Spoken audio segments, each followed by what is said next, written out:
You're watching Fugitive Red-Eye, and welcome to another episode of Nostalgic Gaming Stories. I figure the title of this series should be fairly self-explanatory. I'm just going to be talking about nostalgic gaming stories. What a twist. Anyway, it's been a while since I've done one of these, and today I'm going to be talking about the Galaxy Droid. So, if you're unfamiliar with the Galaxy Droid, I'll give a brief overlay of what it is. The Galaxy Droid was a developer tool that was accidentally left in the first Knights of the Old Republic game. There's also something very similar in the second game called the Cheat Node, however I'm not as familiar with that as I am with the Galaxy Droid. But the Galaxy Droid can be unlocked in a couple of ways, using glitches in the game. There's the Gino Haradin technique, which involves doing most of the Gino Haradin questline, going into the Dune Sea to battle Hulas, and then leaving and just forgetting about it. But you have to do very specific things for that one to work. The easier way is the Jolie Bindo method, which is where you... Basically, what you need to do, it's actually technically the lack of Jolie Bindo method, I should say, but I've always referred to it as the Jolie Bindo method. It's also could be known as the HK47 method. Basically, all you need to do is make sure that you get HK47 on your team, not Jolie Bindo, and once you have HK47, once you get to the part with the Leviathan, where I won't say too much because spoilers, but once you find out some stuff about yourself and your past and stuff, you need to say the line to HK47, but I didn't find you, you found me. And because Jolie Bindo is not there, he won't be there to say, the Force works in mysterious ways. It will just immediately stop the cutscene, you'll be able to roam the ship, and there you go, the Galaxy Droid is now available. You may have noticed the title of this video is Discovering the Galaxy Droid, because I completely came across it by accident as a kid, a couple of times actually. So my very first playthrough of Knights of the Old Republic, I actually triggered it without even knowing it, and left the ship immediately, which if you don't know, disables the glitch. However, there are side effects of it, such as T3M4 is replaced with a second Zalbar, which happened to me, but I didn't realize the Galaxy Droid.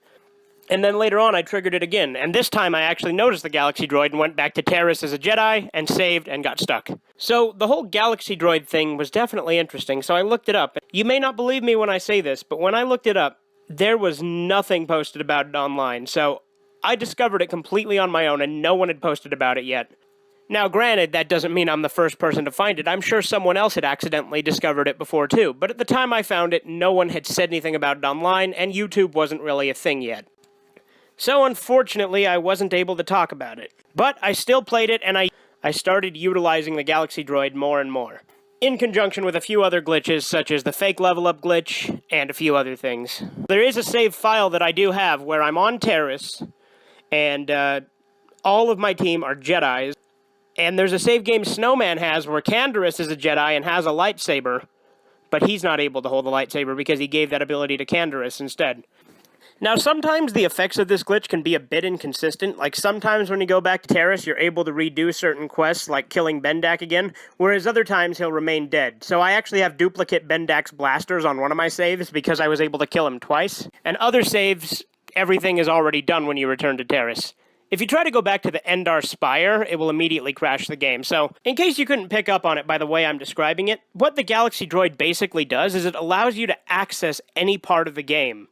So it'll let you go back to Terrace, or the Endar Spire, or skip straight to the Starforge. If you go to the Endar Spire, the game will immediately crash once you leave the ship.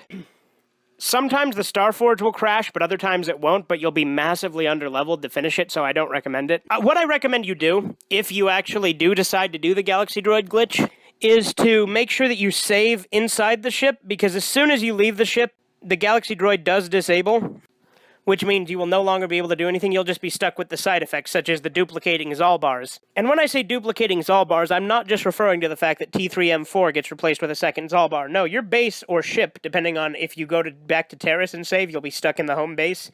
Or if you don't do that, you'll have the Ebon Hawk still.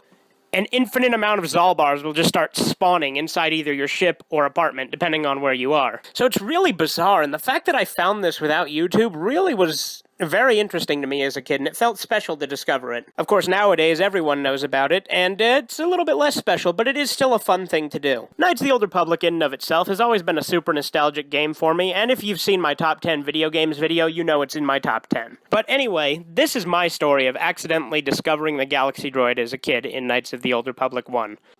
Do you guys have any similar experiences? Any weird glitches you found in games as a kid that no one else knew about? Do you have any other nostalgic gaming stories you want to leave in the comments? I'm all open ears, so this has been Fugitive Red-Eye, and you have a great day.